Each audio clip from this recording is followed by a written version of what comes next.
Boa tarde, eu sou Antônio Caetano, você está no Café nas Nuvens. E esse vai ser o meu vídeo o primeiro vídeo depois de mais de um mês, né? Sem gravar nada. Aconteceram algumas coisas, morreram duas pessoas queridas, sabe? E importantes para mim, cada um seu tempo, né?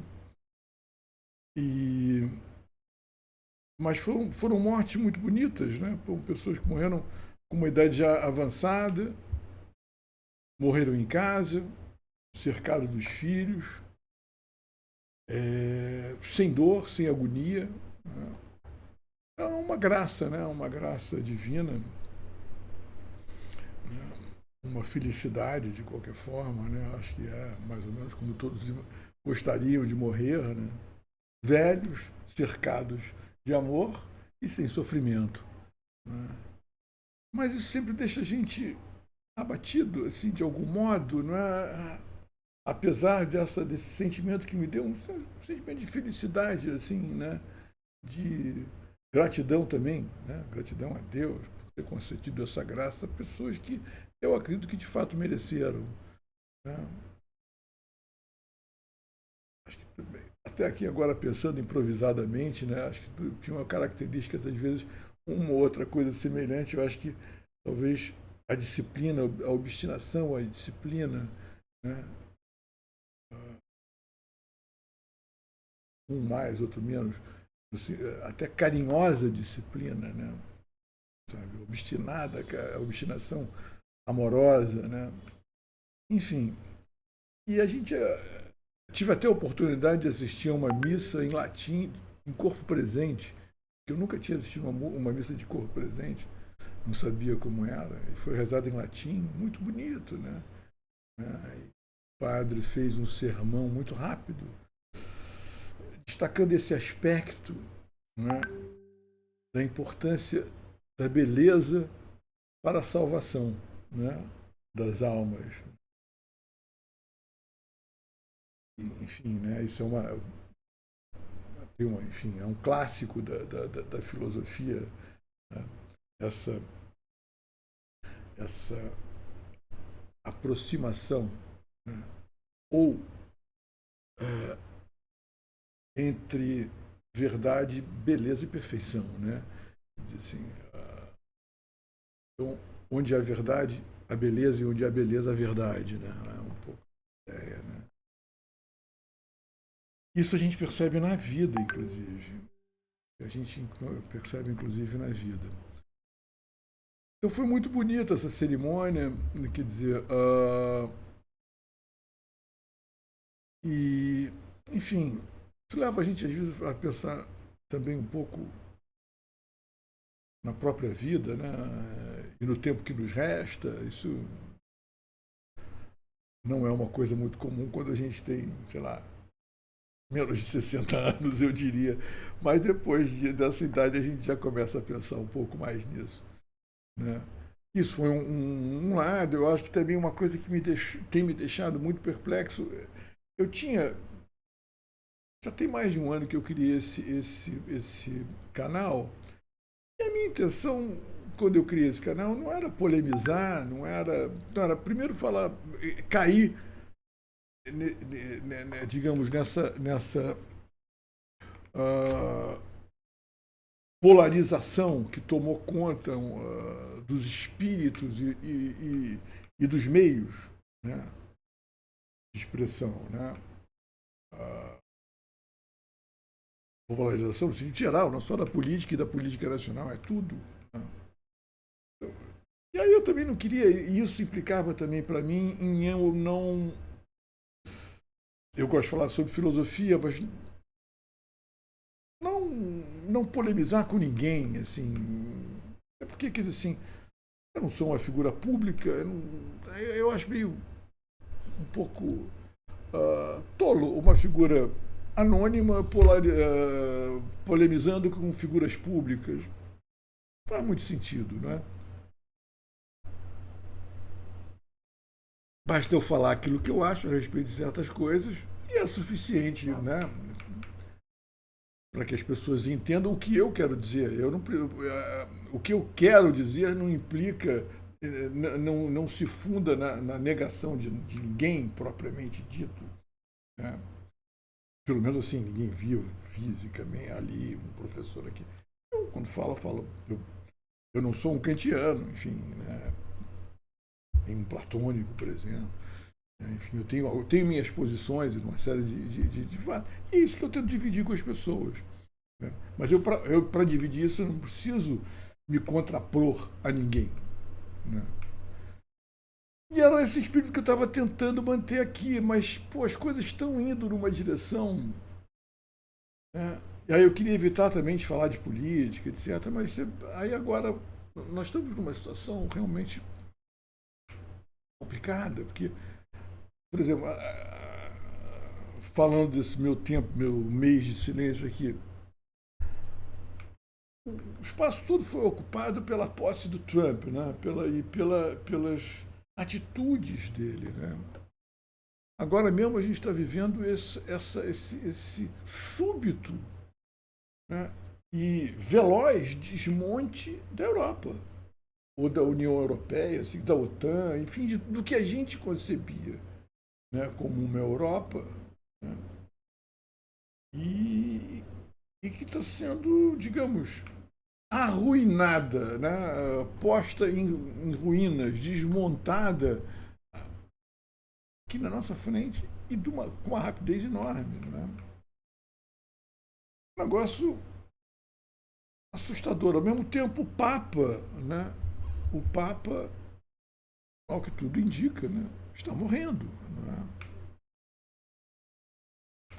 Ou teremos, enfim, acho meio inevitável. Né? E o estado de saúde dele é grave. Né? Pode ser que ele se recupere, mas uma recuperação talvez demore bastante tempo, talvez até o leve a uma renúncia ou algo assim, não sei. Mas, para todos os efeitos, a gente pode dizer que, a princípio, né, pelo menos, o Papa está morrendo. Quer dizer, assim, e eu digo, o Papa é o segundo homem mais importante do. Vou acender uma luz aqui, vamos ver o que acontece, porque está ficando escuro lá fora, eu não me dei conta disso. Né? O Papa é o segundo homem mais importante do Ocidente, pelo menos. Né? Acho que o primeiro é o Trump, quer dizer, o presidente dos Estados Unidos. Né? E o segundo, né, em contraponto, é o Papa, que é, digamos, o líder da religião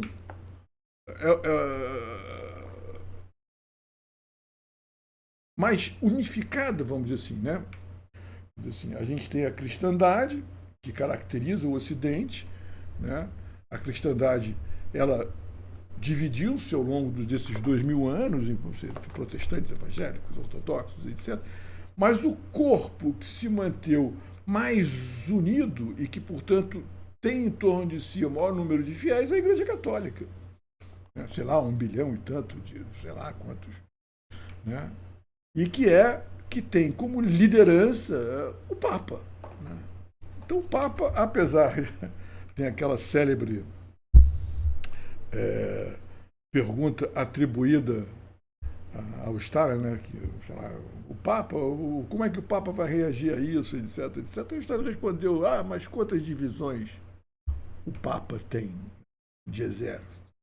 Não, mas tem um aspecto moral muito importante, né?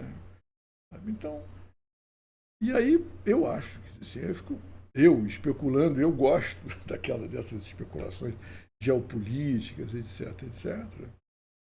Eu fico especulando quem será o novo Papa, né? Será que, vamos dizer assim, se a gente pode falar em um grupo, ou essa tendência, né, que, digamos, elegeu o Trump, tentará eleger também um Papa, e que Papa seria esse, né? Eu, cara, na minha cabeça, falei, bom, seria um americano ou um húngaro, eu pensei, né? Já que, quer dizer assim, toda essa discussão na Europa se dá entre o quê? Entre o leste e o oeste europeu, né? O ocidente e o oriente europeu. Né? De um lado está a Igreja Católica e do outro lado está a Igreja Ortodoxa, né? Separadas há 1000 anos, há 1000 e poucos anos. Né? E é incrível porque há uma espécie de profecia, ou plano geopolítico, ou teoria conspiratória, né? Como queira, de que a Rússia conseguiria reunificar a igreja e transferir a sede da igreja, enfim, católica, novamente para Moscou, e a Moscou seria a terceira Roma, etc, etc, etc. Tem todo um delírio por aí, que é, para quem gosta dessas especulações e tenta não levá-las muito a sério, né? Porque as coisas são. O problema dessas teorias e dessas especulações é quando as pessoas começam a levá-las muito a sério, né? E o momento parece bastante promissor para esse tipo de coisa, né? Aí eu fiquei pensando, então, se um Papa americano, que poderia ser o Burke, o Cardeal Burke, mas aí seria demais, né? Dois americanos, né? Aí eu falei, um húngaro. E de fato existe um cardeal húngaro chamado Péter Erdő, né? Muito próximo do Orbán, conservador, que é, desde a eleição do Papa Francisco, né? Que foi um azarão, né? Esse Erdő era um candidato considerado forte. Agora, então, me parece um forte candidato. Então você tem as loucuras, sabe, do Elon Musk, do próprio Trump, do Bannon, sabe? Você diz, cara, o que que esses caras estão pensando? Qual é a deles? É nazista, não é nazista? Não sei o que, é fascista, não é. Aparentemente são, é isso mesmo. Os caras têm uma leitura. Aí eu andei lendo sobre Kurtz Yarvin e o outro, eu esqueci o nome. São os teóricos dessa. Que orientam o pensamento desses oligarcas das Big Techs, né? O Peter Thiel, o, o Elon Musk, o Andreessen, e outros tantos por aí fora, né? O papel do Bitcoin nessa história, a relação do Bitcoin com o padrão ouro, que era algo que eu já estava percebendo, né? Eu realmente esse tipo de. Eu não tenho nada com assim, dinheiro nessas brincadeiras. Eu mal tenho aqui o meu pé na cova, né? Então eu não tenho dinheiro em Bitcoin, não compro essas coisas, nunca me interessei. Assim. Mas eu já há um tempo eu vim observando, né, a relação entre Bitcoin e o ouro, né? Mas o ouro pensado aquilo. Né? Porque geralmente a gente, quando olha a cotação do ouro, a gente está olhando a cotação em onça ou grama. Né? Aí eu falei, bom, vamos ver isso aí em quilos. Né? E começou a me chamar muito a atenção, já tem um tempo isso, que havia uma relação entre um quilo de ouro e um Bitcoin. Assim, teve um momento que a diferença era, sei lá, uns $10.000, né, a favor do ouro, depois isso até mudou, virou, e agora está uma oscilação muito mais próxima, assim, 95, 92, 93, 89, ficam ali oscilando como se tivesse um jogo, gente comprando e vendendo ouro para comprar Bitcoin, vendendo Bitcoin para comprar ouro, e fica essa troca, né, o tempo todo, né? E eu andei lendo sobre isso também, uns artigos muito interessantes. Eu não sei nem como, como repartir isso com vocês. Se alguém tiver alguma sugestão, né, coloquem aí nos comentários. Mas eu raramente recebo comentários aqui, né? Mas é um assunto que me interessa, assim.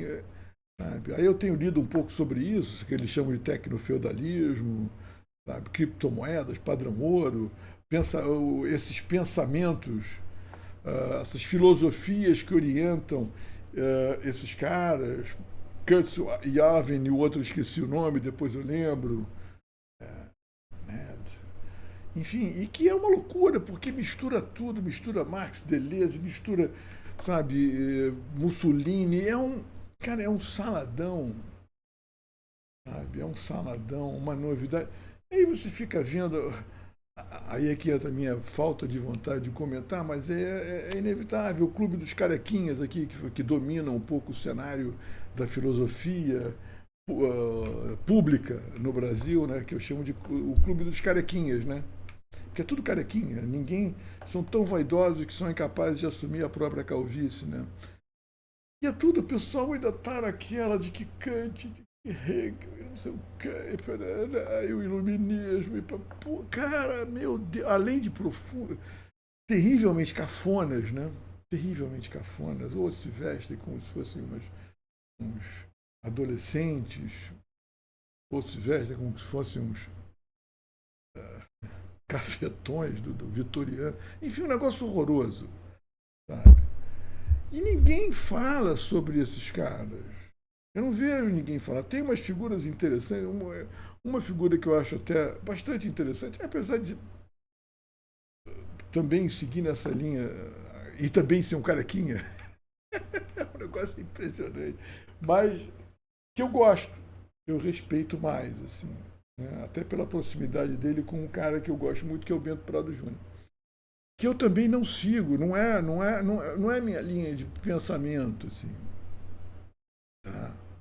Eu acho que todo mundo aqui já sabe, quem me acompanha, sabe mais ou menos qual é a minha linha de pensamento. É essencialmente uma filosofia realista, portanto anti-kantiana, anti-hegeliana, anti-platônica.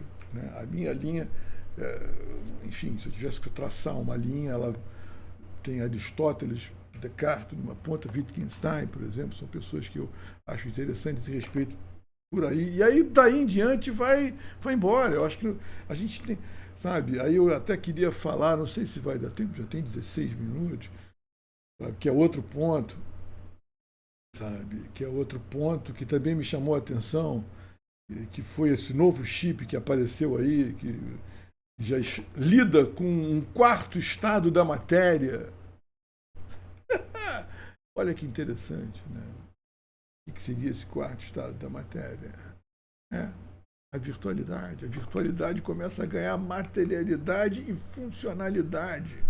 Quer dizer assim, para isso precisamos voltar a Aristóteles, né? Quer dizer, ato e potência. A potência. Eu já falei disso aqui, mas isso é uma coisa que eu fico impressionado, sabe? Como é que as pessoas ainda estão falando de Kant, epistemologia kantiana. Meu Deus do céu, a gente precisa. A física está andando, a física e a matemática estão andando, mas falta esse suporte, esse entendimento metafísico, filosófico, sabe? Disso que tem. Está lá em Aristóteles, isso é o conceito. Junto com matéria e forma, ok, mas matéria e forma não nos levava muito longe. Foi esse o acréscimo de Aristóteles. Né? E eu não vejo ninguém, pelo menos aqui no Clube dos Carequinhas, né? O bom menino não faz xixi na cama. O bom menino não faz malcriação. Esse que é o problema. Acho que a gente tem um pensamento, o pensamento no Brasil, ele é muito bem educado. Entendeu? Ele é terno com coletinho, é sapatinho all-star, é todo mundo carequinha, sabe? É um negócio, sabe? Eu não vejo rebeldia, sabe? Eu só vejo aquela rebeldinha do brinquinho, tudo muito dentro do permitido. Eu não vejo, sabe? Revolta, grito. Não espere isso de mim. Eu sou um velho recluso, cardíaco. Né? Não esperem isso de mim, mas talvez em uma outra coisa que eu tenha escrito se perceba isso, né? Não, mas não é a minha natureza, a minha natureza intelectual é essa, assim, segue por esse caminho, mas não a minha natureza pública, pessoal, pelo contrário, assim, só entre amigos, né? E aqui nesse momento de desabafo, porque não era por esse caminho que eu queria ir aqui, mas é o que nós estamos vendo, quer dizer, se o mundo está desmoronando, entende? O mundo está desmoronando, sabe? Quem gosta de escatologia, apocalipse, etc, etc, porra, deve estar em casa, deve estar muito à vontade. Porque sabe? Eu brinco, olha, se vocês querem um anticristo, eis aí, é o Trump, sabe? E todo o caminho aqui, quem chegou aqui? Chegou a minha pretinha. Vem cá, chegou a minha pretinha. Ela quer brincar comigo. Aí ela fica me cutucando aqui, com as unhas nas costas, não sei se dá para ouvir. E ela fica gemendo que ela quer que eu pegue o brinquedinho para ficar brincando com ela. Ela dá uns saltos, é lindo. E aí eu queria muito falar que prometi de voltar nas 7 breves lições de física do Rovelli, que é um livro espetacular, é uma coisa linda, precisa ser comentado. Eu já bolei o negócio, eu vou ler uma por uma aqui com vocês. Com vocês, eu nem sei quem são vocês, né? Mas enfim, vou ler cada uma e comentar e tal, tará, tará. Talvez fosse interessante ler um pouco desses caras aí entrar mais nesse mundo, esse mundo que está dominando a política e a geopolítica e o mundo. Né? O que está no fundamento desse trumpismo aí, sabe? Seria legal começar a entender isso, né? E também buscar alternativas para isso. Eu ando pensando muito, porque de novo está nessas situações de crise também se abrem espaços para a rebeldia e para a revolta. Quer dizer assim, para propostas como anarquistas, não digo, eu, sinceramente, agora, quer dizer assim, eu tenho procurado, quer dizer, tenho na verdade descoberto, né, o que se chama de anarquismo cristão ou católico, né, Dorothy Day, por exemplo, é uma figura nesse ambiente, né? Tem outros bem interessantes também, sabe? A possibilidade de porque eu acho que o caminho que vai se abrir para nós não é o caminho do enfrentamento, eu acho que é o caminho da recusa, é sair fora. É sair fora. É claro que isso é muito fácil de dizer para um homem velho, né? Eu queria entender como é que jovens poderiam, que caminho de recusa se oferece aos que são jovens, né? Como organizar no mundo comunitário, porque eu acho que essa mesma tecnologia que pode servir a um ambiente autoritário também se adapta muito bem ao ambiente comunitário descentralizado, entende? Agora, eu não sei, eu tenho tentado pensar isso. Porque é de deixar qualquer um perplexo. Também não sabemos quanto tempo vai durar esse delírio, né, trumpista, mas onde é que esses caras querem chegar e quanto dano eles podem produzir. Eu tenho uns velhinhos que eu acompanho, vocês procurem aqui no meu canal, tenho lá na barra tem playlist, não sei o que, comunidade. Aí você aperta na comunidade, aparece uma espécie de feed onde eu posso colocar vídeos que eu vi e achei bacanas. Então, geralmente, um dos que eu boto sempre é desses velhinhos. São dois caras que, enfim, não são scholars nem acadêmicos, mas são homens que estão na academia, mas também estiveram a serviço do Estado americano durante décadas, né? Então tem uma experiência diplomática, política, geopolítica incrível, né? E eles estão pasmos e descrentes, né? Sabe? E eles falam umas coisas muito. Eles têm uma. E é bom o mundo visto pelos mais velhos, pelos que têm muita experiência, porque eles também, sabe, a velhice nos permite um certo ceticismo confortável, sabe? Eu acho que eu botei algumas coisas aí, se não vou botar, sabe?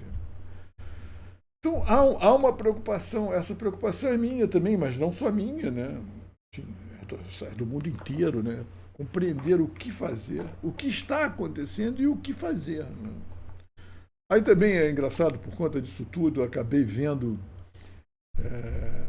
um filme que eu gostei quando vi, e gostei ainda mais agora ao rever, que se chama-se Reds, do Warren Beatty, sabe? Muito bom. Eu recomendo a todos, né? Porque é um período muito parecido com o que nós estamos vivendo hoje, de efervescência política, intelectual, tecnológica, sabe? Sabe? E é engraçado que quando o filme foi feito, essa percepção não era clara, quer dizer assim. Mas hoje a gente vendo, sobretudo quem é jovem, sabe? Provavelmente vai sentir isso, assim, né? Então você vê aqueles caras todos muito jovens, quer dizer, o John Reed, que é o personagem principal, né? Mas tem o Jenny Neal, tem toda uma galera que construiu a esquerda americana, sabe? E tem, enfim, e o confronto do, com outras figuras históricas também. E é muito bonito o filme, porque ao mesmo tempo é como se fosse um docudrama, né? Porque ele mescla a, uma dramatização da vida desses personagens históricos e mistura com o depoimento dos velhinhos sobreviventes dessa época. Tem inclusive o Henry Miller falando. E aí, cara, é lindo o filme, vale muito a pena. É um filme longo, é uma espécie de Novecento do Bertolucci, italiano, é uma espécie de Novecento americano, sabe? Não percam, Reds, tá? Vejam e percebam, quer dizer, que há uma conexão. E, aliás, há uma conexão entre esse período, que é o período do começo do século XX, o período dos anos final dos anos 50, começo dos anos 60, e que se estende até os anos 70, assim e tal, né?